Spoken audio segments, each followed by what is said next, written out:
జాతీయ ప్రధాన కార్యదర్శి నారా లోకేష్ మంగళగిరి నియోజకవర్గం నుంచి పోటీ చేస్తున్న సంగతి తెలిసిందే. యువ మహిళా పారిశ్రామికవేత్త నారా లోకేష్ సతీమణి నారా బ్రాహ్మిణి మంగళగిరి నియోజకవర్గంలో ఎన్నికల ప్రచారంలో భాగంగా పర్యటించారు. ఏపీలో రాజ్యాంగం ప్రకారం పాలన జరగడం లేదని ఆమె ఆరోపించారు. గుంటూరు జిల్లా మంగళగిరి వాసులతో సమావేశమై సమస్యలను తెలుసుకున్నారు. క్రీడా ప్రాంగణంలో పిల్లలతో కలిసి క్రికెట్, వాలీబాల్, ధోనీని తలపించే రీతిలో ఆమె ఆట తీరు అందరినీ ఆశ్చర్యపరిచింది.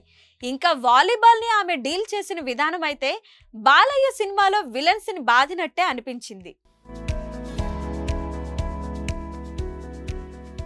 5 ఏళ్లుగా మహిళలకు భద్రత కల్పించడంలో జగన్ సర్కార్ విఫలమైందన్నారు.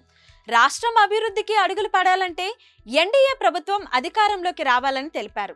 భవిష్యత్తు బాగుండాలంటే కూటమిని గెలిపించుకోవాలని నారా బ్రాహ్మిణి పిలుపునిచ్చారు.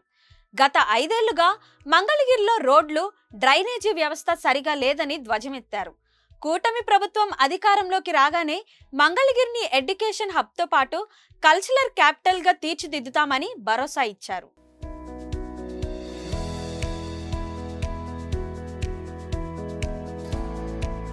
మరిన్ని వీడియోస్ కోసం ఛానల్ ని సబ్స్క్రైబ్ చేయండి. లేటెస్ట్ అప్డేట్స్ కోసం వాట్సాప్ ఛానల్ ని ఫాలో చేయండి.